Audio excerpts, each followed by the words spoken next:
என் நெஞ்சில் குடியிருக்கும்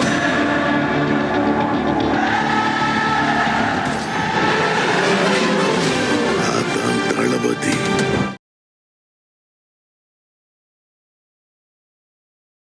சுதந்திரம் இல்லை அப்படின்றதுக்கு இது ஒரு மிக சரியான உதாரணம். பத்திரிகைக்கு அவ்வளவு சுதந்திரம் இருக்கு. பத்திரிகையாளர் எவ்வளவு பத்திரிகையாளர்கள் திமுகவுக்கு ஆதரவாக பேசக்கூடிய அவ்வளவு பத்திரிகையாளர் இருக்காங்க. இதுக்கெல்லாம் பேசலாம். இந்த மாதிரியான விஷயங்களையும் கொஞ்சம் பேசுங்க. நீங்க என்ன திமுக அரசுக்கு எதிராக பேசுகிறீங்க? அந்த கல்குவாரியில் நடந்த ஒரு பத்திரிகை நம்ம மாதிரியே இருக்கக்கூடிய ஒரு நிருபருக்காக நீங்க வந்து ஒரு 4 பேர் பேசலாமே. அதுக்கு கூட உங்களாலலாம் முடியாது. நிலத்தோட உரிமையாளர் வந்து இன்னைக்கு எல்லாருக்கும் முன்னாடி உங்க பேட்டி எனக்கு எப்படியாவது வந்து எங்களுக்கு காப்பாத்தி கொடுங்க, எங்களுக்கு பாதுகாப்பும் வேணும், எங்க நிலத்தையும் மீட்டு கொடுங்க. அடங்கமறு, அத்துமீறு, திமிரி எழு, திருப்பி அடி. இது எதுக்காக? நிலம் வேணும்னா கொடியை நடு. நீங்க கொடி நடக்கூடாது. ஆக்சுவலா நீங்க உங்க கொடியை வந்து நேரத்துக்கு திமுக எடுத்து போட்டிருக்கணும் நியாயப்படி. நீங்க ஏன்னா கொடி நடவே கூடாதுன்றதான் அவங்களுடைய கொள்கை.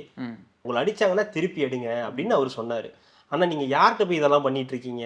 உங்களை விட எளியவன் கேன்டீன்ல நடந்த அந்த பொண்ணோட அந்த இதுக்கு வந்து தினத்தந்தியில் என்ன போட்டிருந்தாங்க? பிரபல கட்சியை சேர்ந்த ஒருத்தர் இந்த மாதிரி அந்த பொண்ணோட வாழ்க்கையில இப்படி விளையாண்டுட்டாரு அப்படின்னு.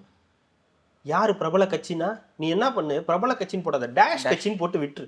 தாவேகா கட்சியை சேர்ந்த, இல்ல வேண்டாம் நல்லா இல்லப்பா, நாம் தமிழர் கட்சியை சேர்ந்த, இது செட் ஆகலையே, பாமக கட்சியை சேர்ந்த, இல்ல விசி, இப்படி நான் ஃபீல் பண்ணிக்கிறேன். நீ ஏன் பிரபல கட்சின்னு போடுற? ஒண்ணு போடாம விட்டுரு, இந்த செய்தியே போடாம விட்டுரு. இல்ல தைரியமா திமுகன்னு போடு. நீங்க தலைவரா? நாங்க தலைவர் கிடையாது, கட்சிக்காரன். என்ன பண்ண போற?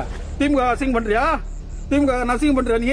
உங்களுக்கு ப்ராப்பர் கரண்ட் கொடுங்கன்னு கேட்கறாங்க. கரண்ட் கொடுக்க போறோம், இல்ல வரப்போது ஏதாவது ஒன்று சொன்னோம். அதை விட்டுட்டு நீ என்ன வந்து வீடியோ எடுக்கிற, நீ போய் என்ன பேட்டி கொடுக்குற, உனக்கு நான் எல்லாத்தையும் புடுங்கி விட்டுருவேன்னா அராஜகத்தின் உச்சம் இல்லை இதெல்லாம். பேசவே கூடாது. நீ எப்படி வாய் திறப்ப?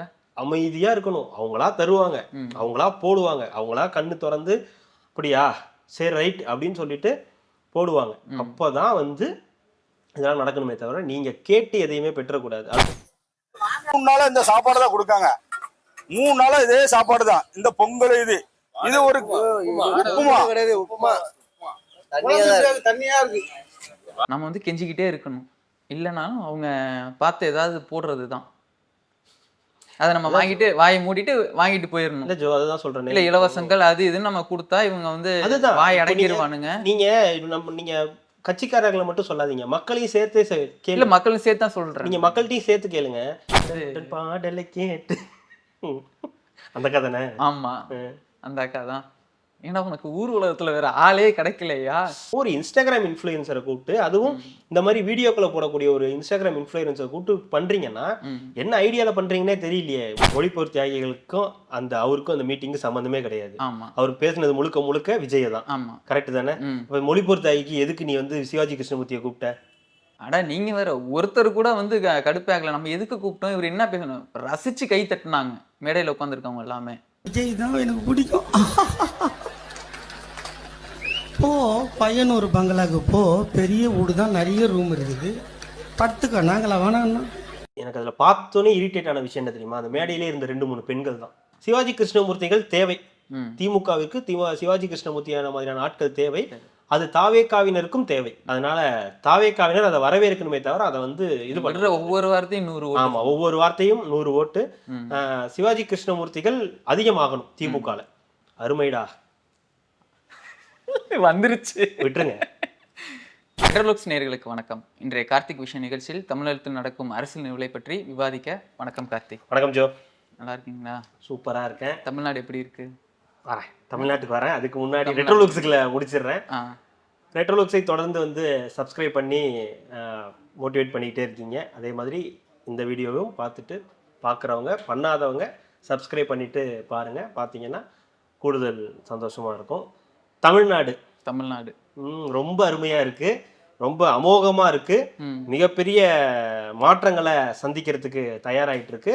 மக்கள்லாம் சந்தோஷமா இருக்காங்க, ரொம்ப ஹாப்பி எல்லாருமே. இன்னைக்கு இப்படி நான் சொல்லணும்னு நீங்க எதிர்பார்க்குறீங்க? இல்ல இன்னைக்கு காணொல்ல ஆமா, ஒன்னொன்னா சும்மா பிரிச்சுன்ற மாதிரி இன்னைக்கு ஒரு செக்மெண்ட்டே வந்து பட்டியல் போட்டு கொண்டு வந்திருக்கோம். முதல்ல இருந்து ஆரம்பிப்போம். நம்ம திருச்சி ஸ்ரீரங்கம் தொகுதியோட எம்எல்ஏ பழனி ஆண்டிக்கு ஒரு சொந்தமான ஒரு கல்குவாரி கரூரில் வந்து நடத்தப்படுறதும், அங்கே வந்து இந்த நியூஸ் தமிழ் நியூஸ் 24/7 அந்த சேனல்ல இருக்கிற ஒரு பத்திரிகையாளரும் கேமராமேனும் போயிருக்காங்க. கதிரவன்ற ஒரு பத்திரிகையாளரும் செபாஸ்டின்ற ஒரு கேமராமேனும் போயிருக்காங்க. இது மாதிரி அத்துமீறி வந்து அங்க வந்து ஒரு 1.5 கிலோமீட்டருக்கு பாலம் அடியில வந்து தோண்டி எடுக்கிறாங்க, கொல்குவாரியிலேருந்து தோண்டி எடுக்கிறதா வந்து அது தகவல் சேகரிக்கிறதுக்காக போயிருக்காங்க. அங்க அந்த தகவல் இவங்க வந்து இது மாதிரி தகவல் சேகரிக்கிறாங்கன்ற அந்த விஷயம் தெரிஞ்சு அங்க இருக்கிற ஒரு நபர்கள் இவரும் அங்க வந்ததா ஒரு விஷயம் சொல்லப்படுது. ஒரு 50க்கு மேற்பட்ட நபர்களை வந்து அவங்கள வந்து தாக்கியிருக்காங்க அப்படின்ற ஒரு விஷயம் சொல்லப்படுது. நம்ம இதுக்கு முன்னாடியே நம்ம நிறைய விஷயம் பேசியிருந்தோம். இங்க இருக்கிற கனிம வளத்தெல்லாம் அழிச்சிட்டு நம்ம எப்படி வாழ போறோம், இதை பத்திலாம் நம்ம நிறைய காணொளிகள் நம்ம போடணும்னு நினைச்சோம். இந்த விஷயத்த இது நம்ம எப்படி பார்க்கலாம்? நீங்க ஒன்று கேட்டீங்க, கடைசியா ஒன்று கேட்டது மட்டும் என் காதுல ம். ப்ளீர்னு வந்து விழுந்துச்சு. ம். இதெல்லாம் அழிச்சிட்டு நம்ம எப்படி வாழ போறோம் அப்படின்றத. 1000 ரூபா கொடுக்குறோம் மாசம், ம். அதுக்கு மேல என்ன வேணும் உங்களுக்கு? அடுத்து ஒரு வேளை ஆட்சி மாற்றம் ஏற்பட்டா 2000 ரூபா தர போறாங்க. ம். இதுக்கு மேல உங்களுக்கு என்ன கனிம வளம் வேண்டியிருக்கு, என்ன வேண்டியிருக்கு? ம்.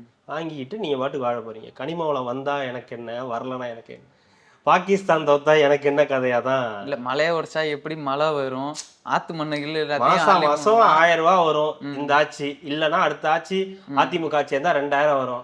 அப்புறம் என்ன, வேற என்ன உங்களுக்கு வேணும்? சாப்பாடு அதுக்கு ஏங்க 2000 ரூபா வருதுன்ற சோறுக்கு இருந்து திருப்பி அதே பணம் இருக்குங்க. அது 2000 சாப்பாடு வச்சு சாப்பாடு சாப்பாடுக்கு பதிலா வேற ஏதாவது ரெடி பண்ணுவோம், ஏதாவது கண்டுபிடிப்போம். சுவாசிக்க நல்ல காத்து வேணும்ல, அதுக்கு டெல்லியில மாதிரி ஏதாவது இந்த இதுக்கு ஆக்சிஜனுக்கு ரெடி பண்ணுவோம்.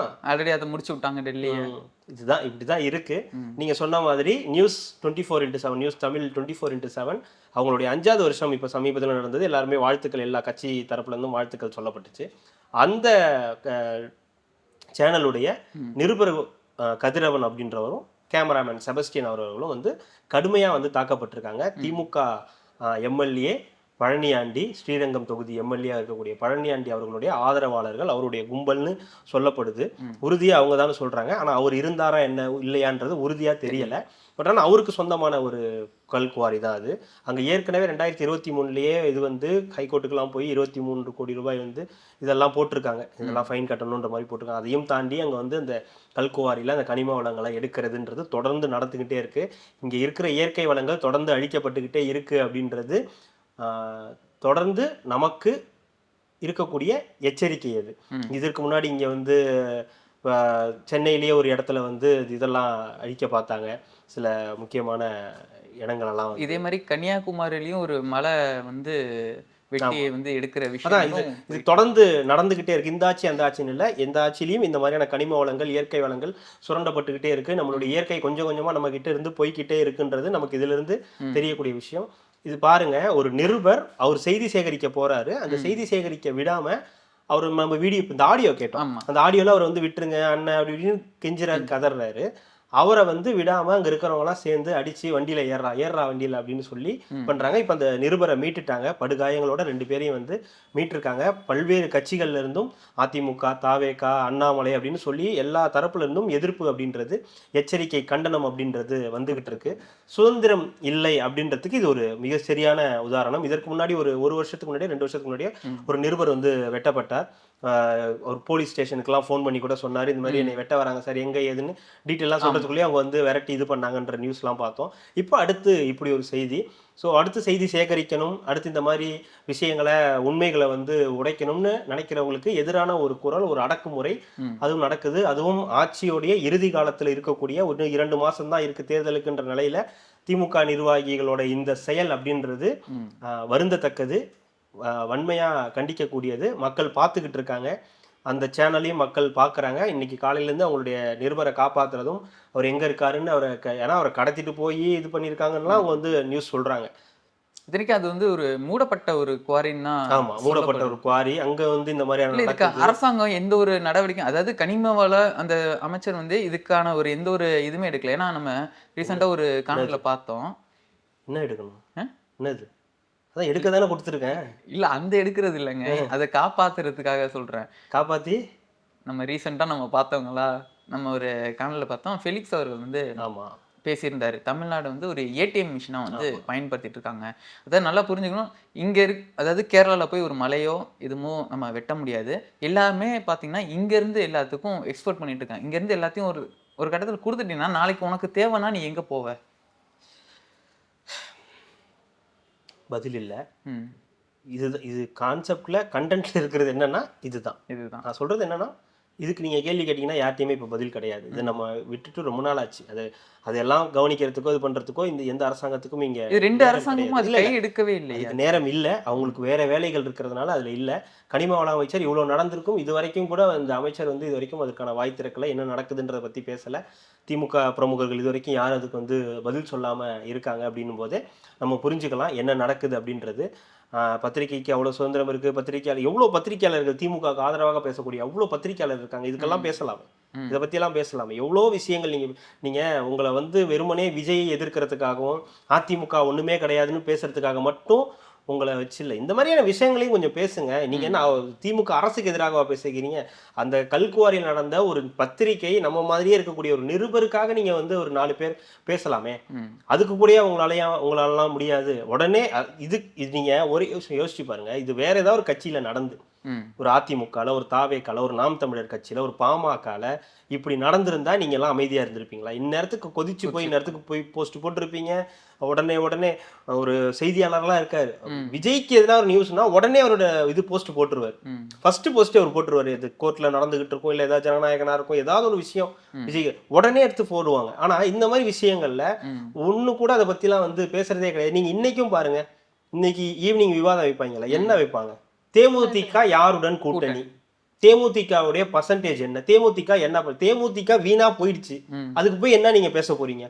அது ஒரு இத்து போன கட்சியா மாறி போய் வருஷம் என்னாச்சு? இன்னும் அதுகிட்ட போயிட்டு அதுக்கு எத்தனை பர்சன்டேஜ் இருக்கு? ஏன்னா அவங்க கொடுக்க போற 5 or 6 வாங்கிட்டு வர போறாங்க. அதிகபட்சம் ஒரு சீட் எக்ஸ்ட்ரா ராஜ்யசபா கேட்க போறாங்க. அவங்க பிள்ளைக்கோ மச்சானுக்கோ கேட்க போற, தம்பிக்கோ கேட்க போறாங்க. இது ஒரு நியூஸா? இது ஒரு விவாதமா இருக்க போதா? கனிமொழி ராகுல் காந்தியோட என்ன பேசினாங்க? இவ்வளவுதானே. என்ன பேசினான்னு அவங்க 2 பேருக்கு தான் தெரியும். அதிகபட்சம் சின்ன சின்ன விஷயங்கள் வெளியே வரும். இவங்க கொடுக்கலான்றாங்க, அவங்க வேணான்றாங்க, அதிகாரம் அப்படின்வாங்க. இவ்வளவுதானே. இல்ல மாணிக்கம் தாக்கூர் பேசினதை பத்தி பேச போறீங்க. அதுதான் விவாதமா இருக்குமே தவிர இது விவாதமா வரவே வராது. இதை பத்தி பேசவே கூடாது. நீங்க இதை பத்தி பேசுனீங்கன்னா அவ்வளவுதான்.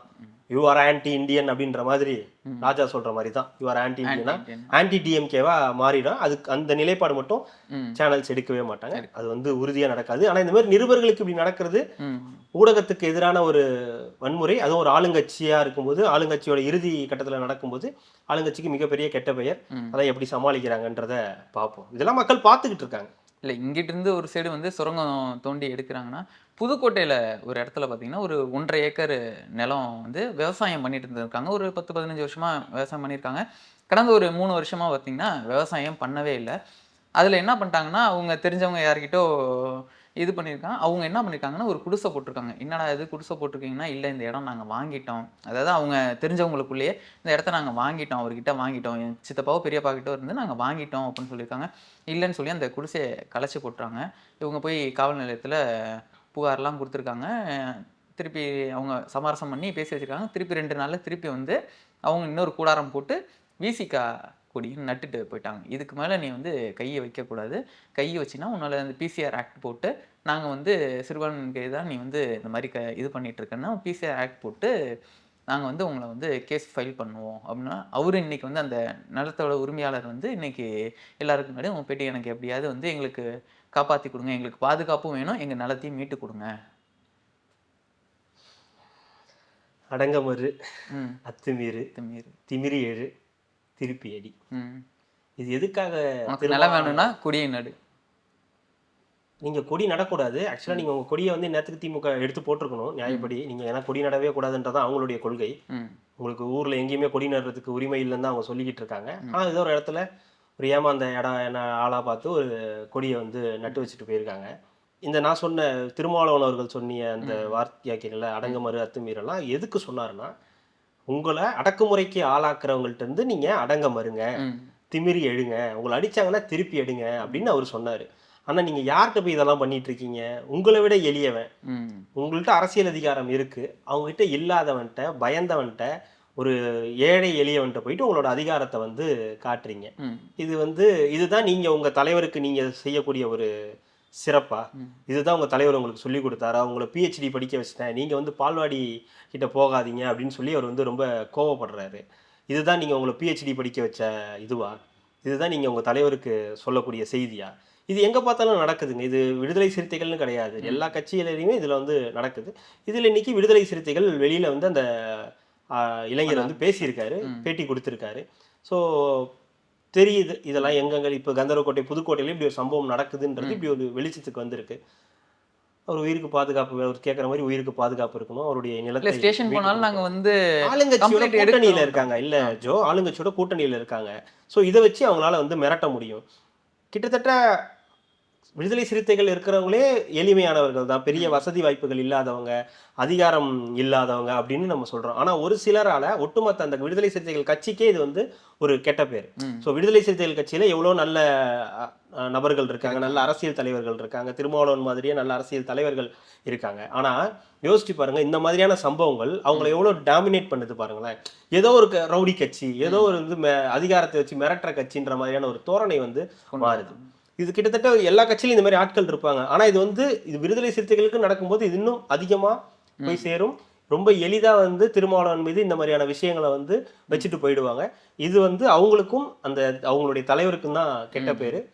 இல்ல தனிப்பட்ட முறையில நம்ம கட்டா பஞ்சாயத்து பண்றாங்க, இது பண்றாங்கன்னா இந்த கட்சியோட கொடியை கொண்டு வந்து கம்பு நட்டு வைக்கிறீங்கன்னா உங்களுக்கு அவ்வளோ கான்ஃபிடென்ட் இருக்கு பாருங்க, உங்களால அவ்வளோ செய்யும். ஏன்னா அவங்க என்ன நினைச்சிருப்பாங்க, அவங்க வெளியே போக மாட்டாங்க, நம்ம மிரட்டுறோம், நம்ம மிரட்டினா அவங்க போக மாட்டாங்க, ஸ்டேஷன் போக மாட்டாங்க, சொல்ல மாட்டாங்கன்னு நினைச்சிருப்பாங்க. ஆனா அப்படி கிடையாது. இப்போ எல்லாமே மாறிடுச்சு, சோசியல் மீடியால என்னென்னமோ வர ஆரம்பிச்சிருச்சு. ஸோ அந்த புரிதல் கூட இல்லாம வந்து இதெல்லாம் போய் பண்றாங்க அப்படின்னும் போது இதெல்லாம் யாருக்கு பேக் ஃபயர் ஆக போகுதுன்னா விசிகாக்கு மட்டும் கிடையாது, யார் கூட்டணியோட தலைமையா இருக்காங்களோ அவங்களுக்கும் பேக் ஃபயர் ஆகும். ஏன்னா இது எல்லாத்தையுமே மக்கள் பார்த்துக்கிட்டு இருக்காங்க. வெறுமனே டிவி மட்டும் பார்க்குறாங்கன்னு நினைக்க கூடாது. எல்லாருமே இப்போ ஃபோன் யூஸ் பண்றாங்க, எல்லாருமே சோசியல் மீடியால இருக்காங்க, எல்லாருமே செய்திகளை பார்க்குறாங்க. இதுல வர செய்திகள் ஏன் சேனல்ல வரமாட்டேங்குதுன்னு பார்க்குறாங்க. இப்போ நிறைய செய்திகள் சோசியல் மீடியால யூடியூப்ல வர பல செய்திகள் ஏன் சேனல்ல வரமாட்டேங்குதுன்னு போய் தேடுறாங்க, எங்கேயுமே அதை போட மாட்டேங்கிறாங்க. அப்போ அவங்களுக்கு தெரியுது.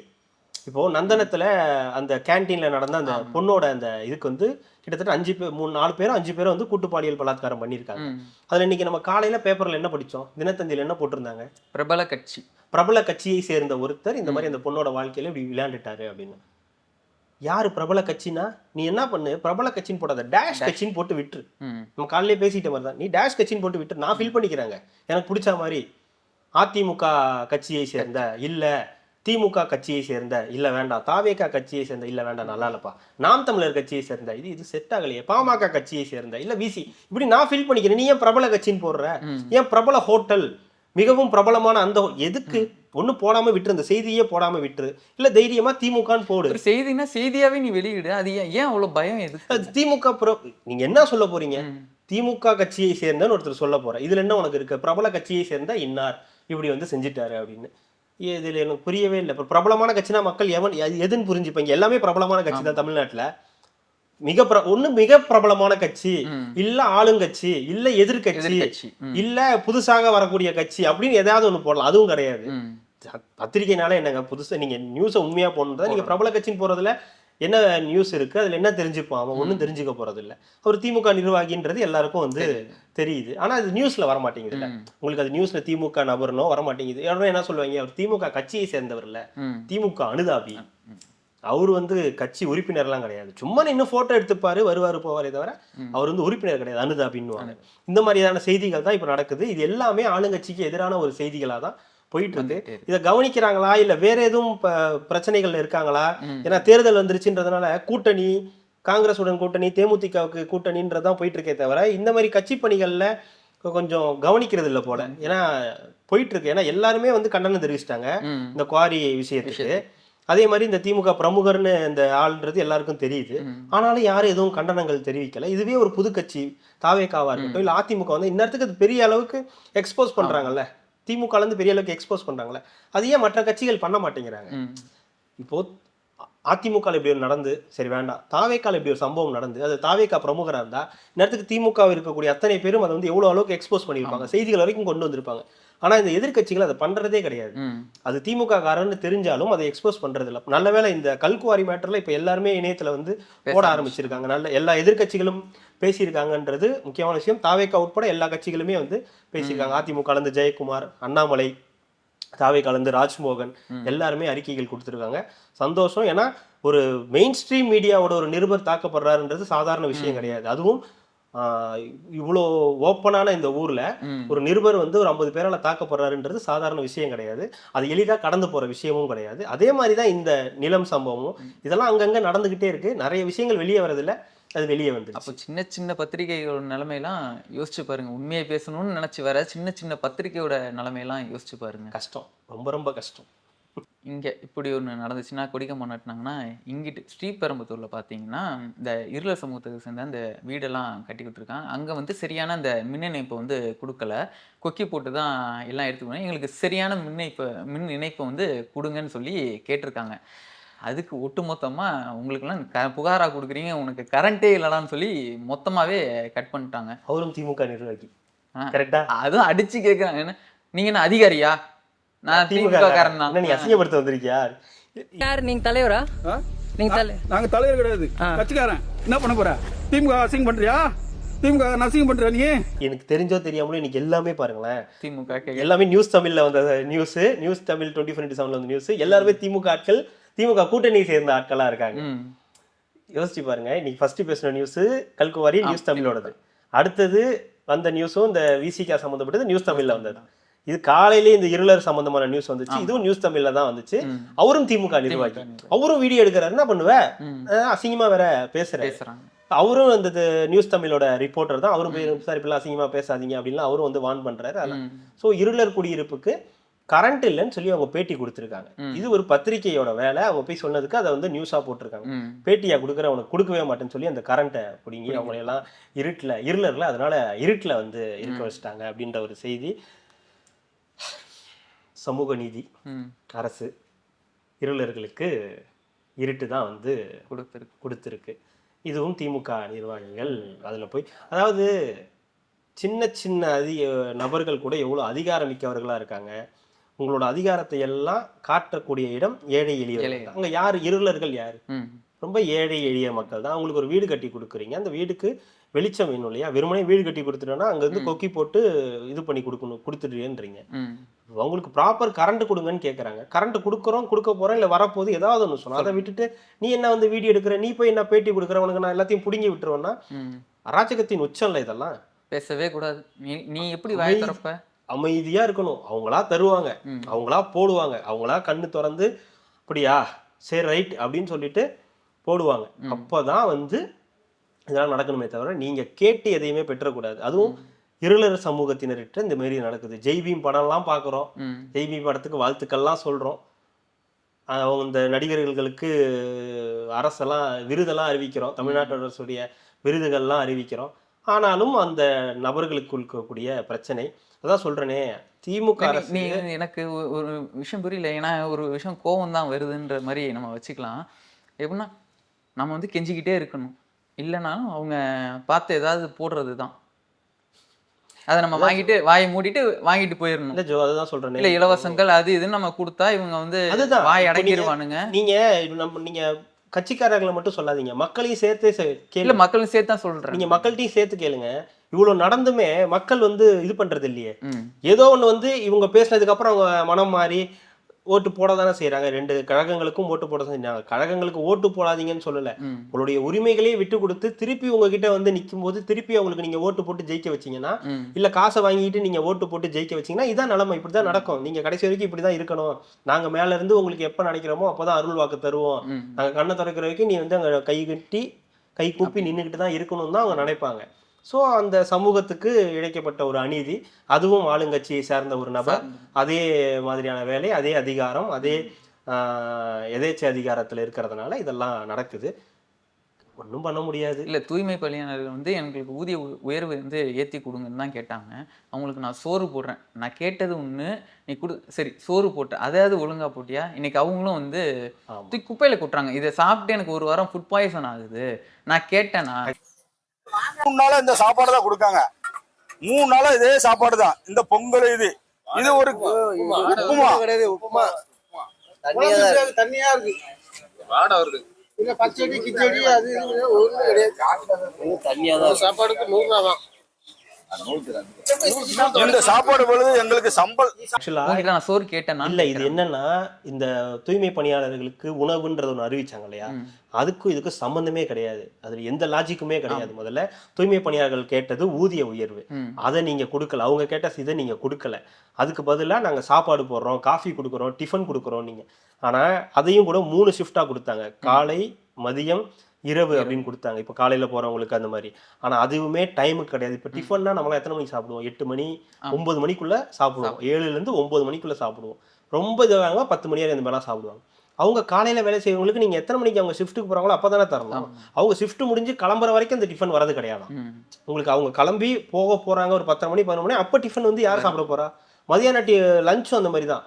இப்போ உங்களுக்கு 3 வேளை சாப்பாடுன்றது கிடையாது. 3 ஷிஃப்ட்ல வேலை செய்யறவங்களுக்கு தான் சாப்பாடே தவிர 3 வேளையும் அவங்களுக்கு சாப்பாடு கிடையாது. ஸோ அப்போ நைட் அதே மாதிரி தான். இப்போ அந்த இது வந்து வெளிச்சத்துக்கு வந்துருச்சு. இன்னைக்கு காட்டிட்டாங்க என்ன இருக்கு, அது எப்படி இருக்கு, அந்த சாம்பார் எப்படி இருக்கு அப்படின்றத காட்டிட்டாங்க. அதாவது நான் ஒண்ணு கேட்டா நம்மளை அசர வைக்கிற மாதிரி ஒண்ணு கொடுக்குறேன்னு சொல்றது இருக்கு இல்லையா. இங்க ஒண்ணு தூய்மை பணியாளர்கள் போராட்டம் பண்ணா அந்த டீமை விட்டுட்டு வேற டீமை கூட்டு போய் முதலமைச்சர் முன்னாடி உட்கார வச்சு இவங்க தான் அந்த தூய்மை பணியாளர்கள்னு சொல்லி அவங்களுக்கு என்னமோ அவரே காஃபி கொடுக்குற மாதிரி டீ கொடுக்குற மாதிரி காட்டி, அப்புறம் அவங்க வீட்டில் கொண்டு போய் அமைச்சரை உட்கார வச்சு எல்லா பிரச்சனையும் தீர்ந்துருச்சுன்னு சொல்லிட்டு இன்னைக்கு பார்த்தா சாப்பாடு சரியில்லை, ஃபுட் பாய்சன் ஆகுது, பிரச்சனை ஆகுது அப்படின்றாங்க.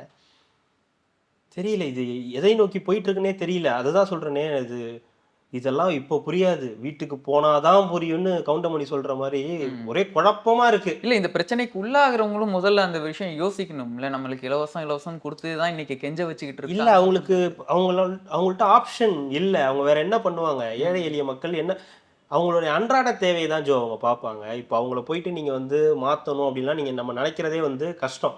அவங்கள்ட்ட போயிட்டு நீங்க இதை பண்ணணும் அப்படி பண்ணணும்னு சொன்னீங்கன்னா அடுத்து அந்த ஆட்சியில வர போறவங்க அதை பண்ண போறோம். அதை இப்போ சொல்லிட்டாங்க இல்லையா, கனிமொழி மேடம் சொல்லிட்டாங்க, இந்த தேர்தலுடைய கதாநாயகி அறிக்கை வந்து கதாநாயகி அப்படின்ட்டாங்க. அப்போ நீங்க கதாநாயகிலேயே புரிஞ்சுக்கலாம் பெண்களுக்கு ஏதோ பெருசா வச்சிருக்காங்க, ஏதோ ஒன்று பெரிய திட்டத்தை வச்சிருக்காங்க அப்படின்றது. ஏன்னா இருக்கிறது எல்லாமே பண்ணி முடிச்சுட்டாங்க.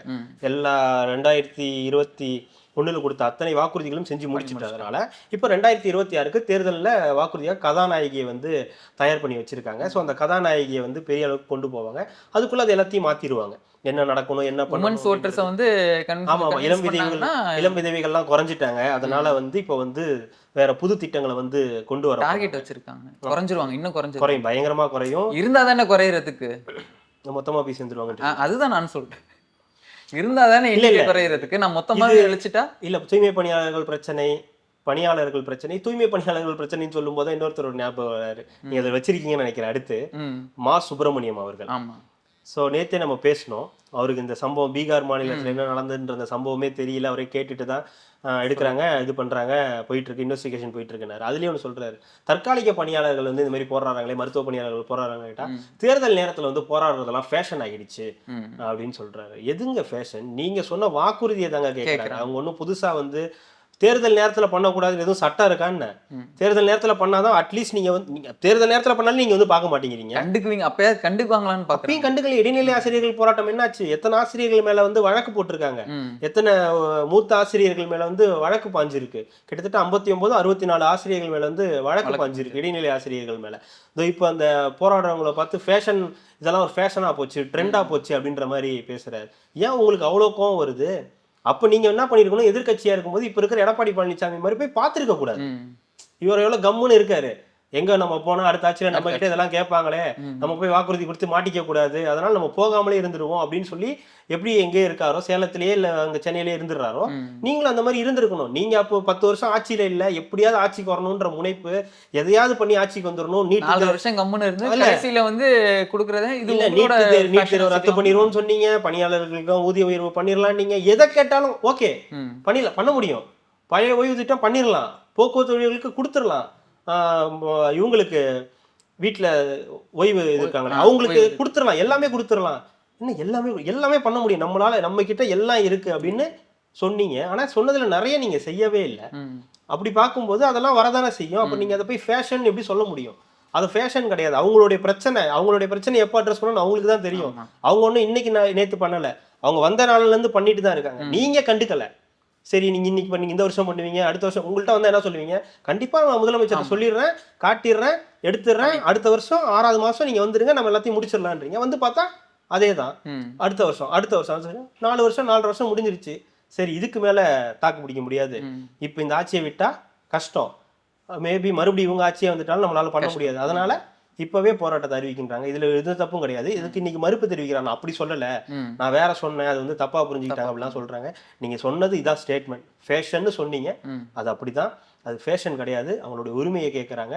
அதை நீங்க அப்படி கிண்டல் பண்ணீங்கன்னா அதுல ஒரு பெருமையா சொல்லிக்கிறேன், நான் யூனியன் லீடரா இருந்து தான் இங்க வந்தேன். யூனியன் லீடரா இருந்தாலும் இப்படி பேச மாட்டாரு, அதுக்கு வாய்ப்பு கிடையாது. ஆனா இப்படி பேசுறாருன்னு நினைக்கும் போது வருத்தமா தான் இருக்கு. என்ன பண்றது, தெரியும் உங்களுக்கு எல்லாமே அந்த இது அப்ப தெரியும். ஆனா 2000 ரூபா கொடுத்தா அதை மக்கள் மறந்துடுவாங்க, அதையும் ஞாபகம் வச்சுங்க. சும்மா வந்து மக்கள் ஞாபகம் வச்சுக்க நம்மளும் சொல்லக்கூடாது.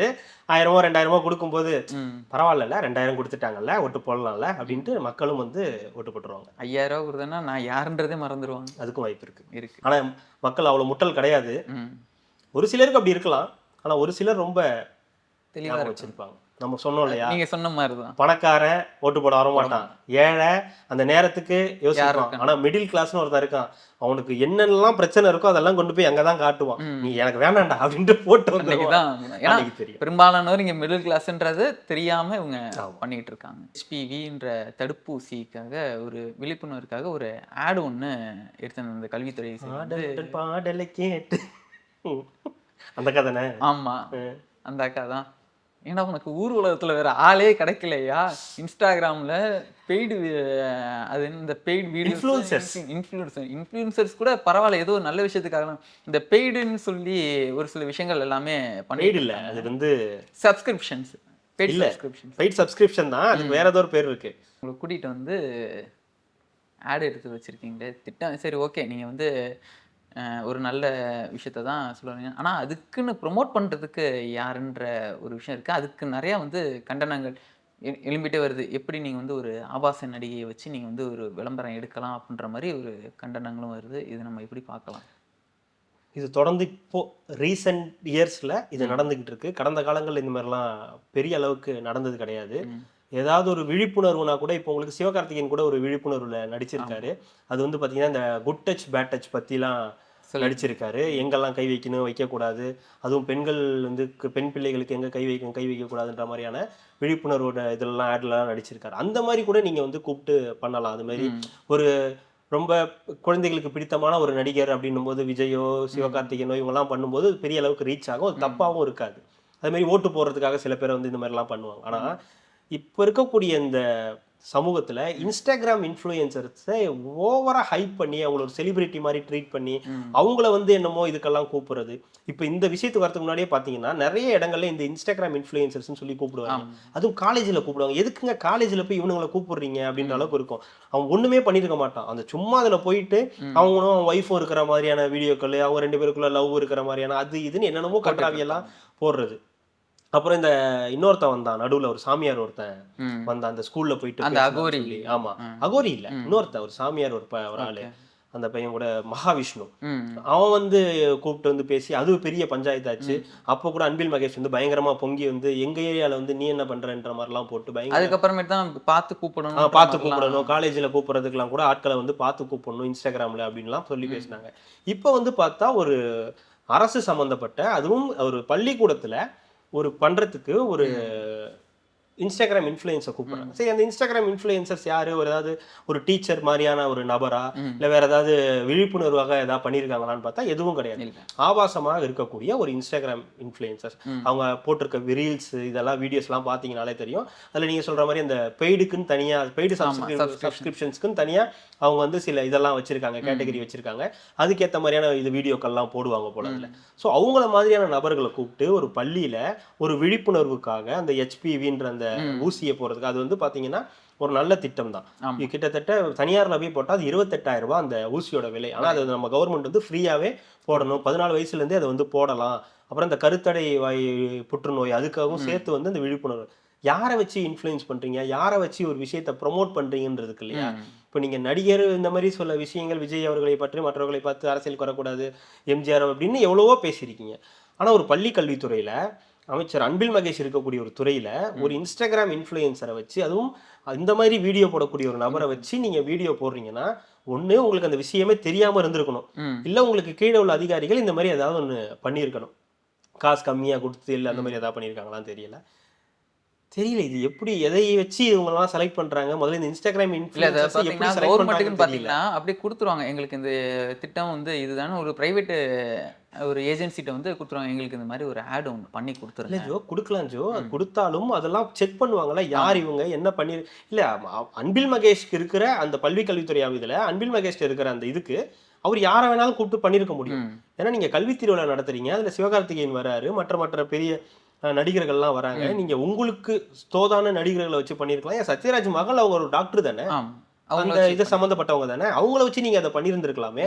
இல்ல உங்க துறையிலேயே டாக்டர்ஸ் எவ்வளவு பேர் இருக்காங்க, டாக்டரே இருக்காங்கல்ல, பேச்சாளரே இருக்காங்க, பேச்சாளர்ல டாக்டர் இருக்காங்க. உங்க இதுலயே டாக்டர்ஸ் எழிலன் இருக்காரு, எவ்வளவு பேர் இருக்காங்க. அவங்கள வச்சு நீங்க பண்ணியிருந்திருக்கலாம். இல்ல முடியவே முடியாதுன்னா டாக்டர்ஸை வச்சு பண்ணியிருந்திருக்கலாம். இல்ல நீ ஆக்டரை வச்சு தான் பண்ணணும்னா பெரிய ஆக்டரை வச்சு பண்ணியிருந்தீங்கன்னா அது இன்னும் பெரிய அளவுக்கு விழிப்புணர்வை கொண்டு போய் சேர்த்திருக்கும். ஒரு இன்ஸ்டாகிராம் இன்ஃப்ளூயன்சரை கூப்பிட்டு, அதுவும் இந்த மாதிரி வீடியோக்களை போடக்கூடிய ஒரு இன்ஸ்டாகிராம் இன்ஃப்ளூயன்சரை கூப்பிட்டு பண்றீங்கன்னா என்ன ஐடியால பண்றீங்கன்னே தெரியலையே. உங்களுக்கு தெரியாம நடக்குது, தெரிஞ்சு நடக்கல, தெரியாம நடக்குது. தெரிஞ்சு நடந்தா கூட அது ஓகேன்றலாம், தெரியாம நடந்தா அது இன்னும் மோசம். அப்போ உங்க துறையில அது என்ன நடக்குது, யார் இவங்கன்னே தெரியாத அளவுக்கு போயிட்டு இருக்கு இந்த விஷயம். கூடுதல் தகவல் இதுவும் நியூஸ் தமிழ் 24x7 தான் வந்துச்சு, வேற எதுவும் வரல. சரி, அவுட் ஆஃப் நியூஸ் 24/7 போயிடலாம். ஆபாசம் நீங்க பேசிட்டா, ஆபாசத்துக்கே பேர் போனவர் ஒருத்தர் இருக்காரு பேச்சுல. அவருதான் அவரு இந்த மொழிப்போர் தியாகிகள் அந்த ஒரு இதுக்கு வந்து மீட்டிங் ஒண்ணு. நான் சொல்லவா, மொழிப்போர் தியாகிகளுக்கும் அந்த அவருக்கும் அந்த மீட்டிங்கு சம்பந்தமே கிடையாது. ஆமா, அவர் பேசுனது முழுக்க முழுக்க விஜய தான். ஆமா, கரெக்ட் தானே. மொழிப்போர் தியாகிக்கு எதுக்கு நீ வந்து சிவாஜி கிருஷ்ணமூர்த்தியை கூப்பிட்ட? கூப்பிட்ட உன்னதான் அடிக்கணும். மொழிப்போர் தியாகிக்கு நீ யாரை கூப்பிட்டுருக்கணும்? அடா நீங்க வேற, ஒருத்தர் கூட வந்து கடுப்பாகல. நம்ம எதுக்கு கூப்பிட்டோம், இவர் என்ன பேசணும், ரசிச்சு கை தட்டினாங்க மேடையில உட்காந்துருக்கவங்க எல்லாமே. விஜய் தான் எனக்கு பிடிக்கும். போ பையனூர் பங்களாக்கு போ, பெரிய வீடு தான், நிறைய ரூம் இருக்குது, படுத்துக்க. நாங்களா வேணாம்னா எனக்கு அதில் பார்த்தோன்னே இரிட்டேட் ஆன விஷயம் என்ன தெரியுமா, அந்த மேடையிலே இருந்த 2-3 பெண்கள் தான். அதாவது பொதுவாகவே நம்மலாம் கெட்ட வார்த்தைகள் பேசுவோம்னு வச்சு, ஏதோ ஒரு வகையில் இப்போ நீங்களும் நானும் உட்காந்துருக்கும் போது நானும் கெட்ட வார்த்தை நமக்குள்ள ஏதோ ஒரு விஷயத்த சிரிச்சு பேசுவோம், இல்லை ஃப்ரெண்ட்ஸ் கூட இருக்கும்போது பேசுவோம், எல்லாரும் பேசுறது தான். அப்படி பேசும்போது ஒரு பொண்ணு இருந்துச்சுனாவோ, நம்ம வீட்டில் இருக்கவங்க யாரோ ஒரு பெரியவங்க வராங்கனாலோ, இல்லை எங்கேயோ ஒரு இடத்துல 4 பேர் நின்று பேசுவோம், ஏதோ ஒரு லேடிஸ் கிராஸ் ஆகாங்கன்னா நம்ம அசிங்கமாக பேச மாட்டோம். அந்த இடத்துல அந்த ஸ்டாப் பண்ணுவோம். இது நாகரிகம் கிடையாது. இந்த மேடையிலேயே 2-3 பெண்கள் இருக்காங்க, அப்போவே இவங்களை அவரு அசிங்கமாக பேசுறாரு. அதை விட அசிங்கம், புருஷனை விட விஜய் ரொம்ப பிடிச்சிருக்கான், அதனால நீ போய் விஜய் கூட அப்படின்ற பனையூருக்கு போயிடு, நிறைய ரூம் இருக்கு அப்படின்றாரு. இல்ல எவ்வளவு தைரியம் பாருங்களேன். அவரு முதலமைச்சரே சொல்லிட்டாரு, நான் அப்படிதான் பேசுவேன், மன்னிப்பு கடிதெல்லாம் என்கிட்ட கேட்காதீங்க அப்படின்னு. தலைவரும் முறைச்சிக்கிட்டே விட்டாராம். சின்னவர் வந்து கை ஷோல்டர்ல கை போட்டு கூப்பிட்டு போனாராம். ஏப்பா மொழிப்போர் தியாகிக்கும் இந்த மொழியை நல்லா பேசுறவருக்கும் என்ன சம்பந்தம் இருக்கு? அந்த மொழிப்போர் தியாகிகளுக்கு கூட்டத்துல அவர் மொழிப்போர் தியாகிகளை பத்தி பேசாம விஜயை பத்தியும் திரிசாவை நாங்க எதுவுமே பண்ணல, எதுக்கு இப்ப நீங்க சம்பந்தமே இல்லாம திரிசா உள்ள இழுக்கிறீங்க? 50 பேத்துக்கு ஒருத்தர் வந்து பாதுகாப்பு, போலீஸ் வந்து பாதுகாப்பு ஒருத்தர் இருக்காங்க, நீங்க தனியா ஜெட்ல போய் நீங்க ஏதாவது பண்ணீங்கன்னா அதுக்கு நான் என்ன பண்ண முடியும்னு கேட்கறாரு, கேள்வி கேட்கறாரு. நமக்கும் கேட்க தோணுது, ஆனா நம்ம சிவாஜி கிருஷ்ணமூர்த்தி கிடையாது, நம்ம அந்த கேட்டகரியும் கிடையாது. ஆனா மனசுல நிறைய இருக்கு கேட்கணும்னு, அது கேட்கக்கூடாதுன்றதுனால நம்ம வந்து அதை கடந்து போயிடலாம். சிவாஜி கிருஷ்ணமூர்த்திகள் தேவை திமுகவிற்கு, சிவாஜி கிருஷ்ணமூர்த்தியான மாதிரியான ஆட்கள் தேவை. அது தாவேகாவினருக்கும் தேவை. அது தாவேகாவினரை வந்து தாவேகாவுக்கு கூடுதல் ஓட்டுகளை வந்து கொண்டு போறதுக்கு நல்ல ஒரு அனுகூலம். அதனால தாவேகாவினர், நீங்க சொல்ற மாதிரி தாவேகாவினர் போய் இந்த கேஸ் போடுறது, வழக்கு போட்டு அவரை வந்து உள்ள வைக்கிறது, அதெல்லாம் பண்ணவே கூடாது. அவரை வந்து பேச வேணும். அவர் பேச பேச ஒவ்வொரு 100 ஓட்டா விஜய்க்கு வந்து ஏறிக்கிட்டே போகும். அதனால தாவேகாவினர் அதை வரவேற்கணுமே தவிர அதை வந்து இது பண்ற ஒவ்வொரு வார்த்தையும் 100 ஓட்டு. ஆமா, ஒவ்வொரு வார்த்தையும் 100 ஓட்டு. சிவாஜி கிருஷ்ணமூர்த்திகள் அதிகமாகணும் திமுகல. அது திமுகவுக்கும் நல்லது, தாவேகாவுக்கும் நல்லது. ரொம்ப ஒரு அருமையான செய்தி அது. மொழிப்போர் தியாகிகள் கூட்டத்துல சிவாஜி கிருஷ்ணமூர்த்தி அருமைடா வந்துருச்சு, விட்டுருங்க. விழுப்புரத்தில் பார்த்தீங்கன்னா சரியான சாலை இல்லைன்னு சொல்லிட்டு மாணவர்கள், பள்ளி மாணவர்கள் எல்லாமே ரோட்டில் இறங்கி போராட ஆரம்பிச்சிட்டாங்க. அதே மாதிரி திருச்சிலையும் ஒரு இடத்துல வந்து சரியான சாலை இல்லை, பஸ் வசதி இல்லைன்னு சொல்லிட்டு மாணவர்களே, ஸ்கூல் படிக்கிற மாணவர்களே ரோட்டில் இறங்கி போராட ஆரம்பிச்சிட்டாங்க. அதே மாதிரி இன்னைக்கு காலையில் என்ன ஆயிருக்குன்னா, திருச்சியில் ஒரு தனியார் பேருந்து வந்து வேகமாக ஓட்டியிருக்காங்க. ஏன்பா வேகமாக ஓட்டியிருக்குன்னு கேட்ட ஒருத்தரை வந்து பிரைவேட் பஸ் அந்த கேட்டவர் வயதானவர், ஆமா வயதானவர், அடித்தவர் இளைஞர், இளைஞர், தனியார் பேருந்து ஓட்டுநர். ஆமா ஓகே, அடிச்சிட்டாப்ல. பின்ன கொஞ்சுவாங்களா? என்னங்க ஏன்னா வேகமா போறேன்னு கேட்கக்கூடாது, உனக்கு அந்த ரைட்ஸ் கிடையாது. என் வண்டி, நான் எப்படி வேணா போவேன், அரசு பேருந்துல போய் கேளு, ஏன் தனியார் வண்டியில இருந்து என்ன கேட்கிற அப்படின்றது அவருடைய எண்ணம். வயதானவரா இருந்தா என்ன அடிக்க கூடாதா அப்படின்னு அவருடைய வார்த்தைகள்லாம் நல்லா பேசலாம். அதான் எல்லாமே நடக்குதுங்க இப்ப. எல்லாருமே ஒரு வகையான ஸ்ட்ரெஸ்ல இருக்காங்க. இல்ல இவர் தான் இங்க இருந்து முறுக்குறாருன்னு பார்த்தோன்னா, காலையில ஒரு வீடியோ பார்த்தேன், சிஎம் அவர்கள் வந்து ஹயாபுசா வண்டியை போட்டு சம முறுக்கு நின்ன இடத்துலயே. ஆமா, ஸ்டாண்டு போட்டு ஒரு கீர் போட்டு தான் தெரிஞ்சிருக்கும். சுருக்குன்னு ஏத்திருப்பாரு நேரா.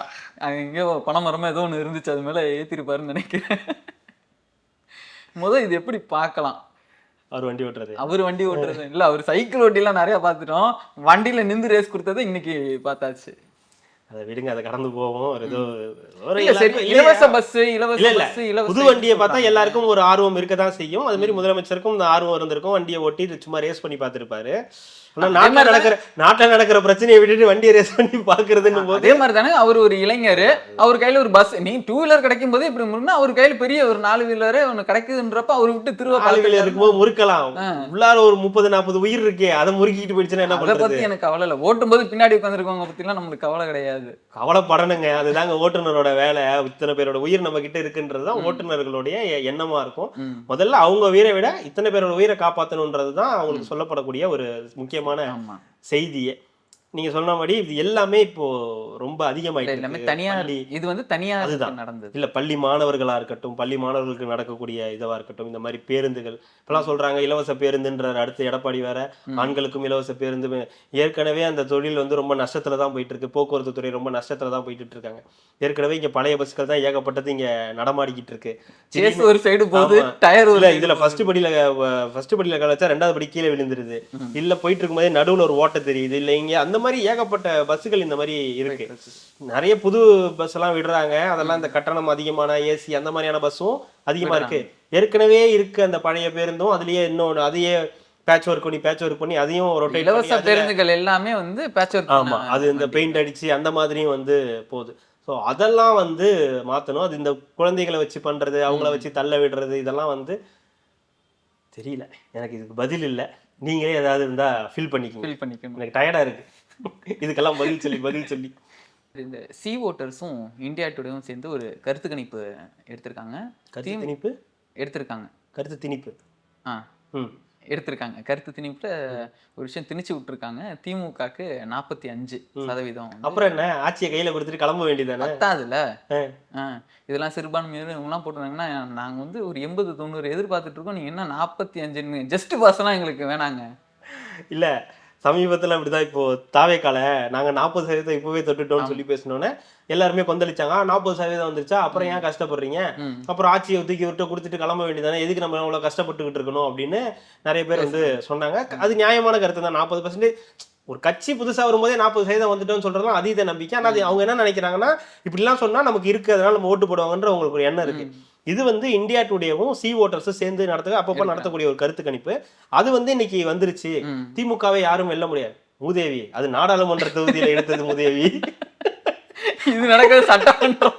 இப்ப நடக்க போறது சட்டமன்றம் உதவி. இப்ப எடுத்துட்டு வந்து 45%, 35% இருக்க.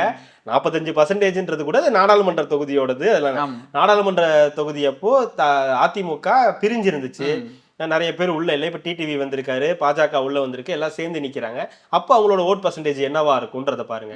45% போடுறீங்க, அப்போ தூக்கி கொடுத்துருங்க. இன்னொரு 10% சேர்த்து நீங்களே வச்சிங்கன்னு சொல்லி ஆட்சியை திருப்பி திராவிட மாடல் 2.0 கொடுத்துட வேண்டியதானே. ஏன் இவ்வளவு வெயிட் பண்ணிட்டு இருக்க? தேர்தல் நேரத்தை கூப்பிடுங்க. அதான் அவங்களும் கேட்கறாங்க, எதுக்கு தேவையில்லாம எலெக்ஷன்லாம் வச்சுக்கிட்டு. அது நேரு டக்குன்னு சொல்லிட்டாரா, நாங்க அடுத்த எங்க ஆட்சி தானே, ஏன் பயப்படுறீங்க? 1020 கோடி ஊழலுக்கு வந்து இந்த இடி 3 தடவை லெட்டர் கொடுத்துச்சு, ஐயோ ஆட்சியை டக்குன்னு இது பண்ணிருங்க அப்படின்ற மாதிரி அவர் வந்து பதட்டம் ஆயிட்டாரு போல.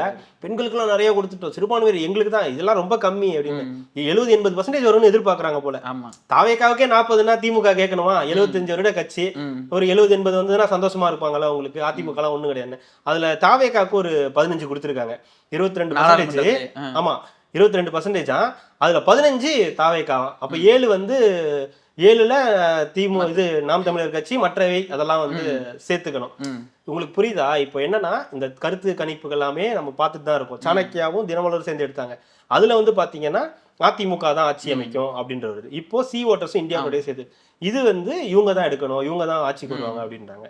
ஸோ இது எப்படின்னா இதுல உள்ள அரசியல் என்னன்னா திமுக அதிமுக, திமுக வெர்சஸ் அதிமுக. இன்னைக்கு கூட முதலமைச்சர் பேசும்போது திமுக கூட்டணி வெர்சஸ் என்டிஎன் தான் பேசுறாரு. ஸோ இங்கே இப்படிதான் நடக்கும். திமுக வெர்சஸ் அதிமுக நடக்கும். இப்போ இந்த தாவேகா நாம் தமிழர் கட்சியெல்லாம் அதர்ஸ்ல போட தான் பிளான் பண்ணுவாங்க. ஆனால் அதர்ஸ்ல போட முடியாது. இந்த தடவை தாவேகாவை அவங்க ஒரு முக்கியமாக வளர்ந்துகிட்டு இருக்காங்க.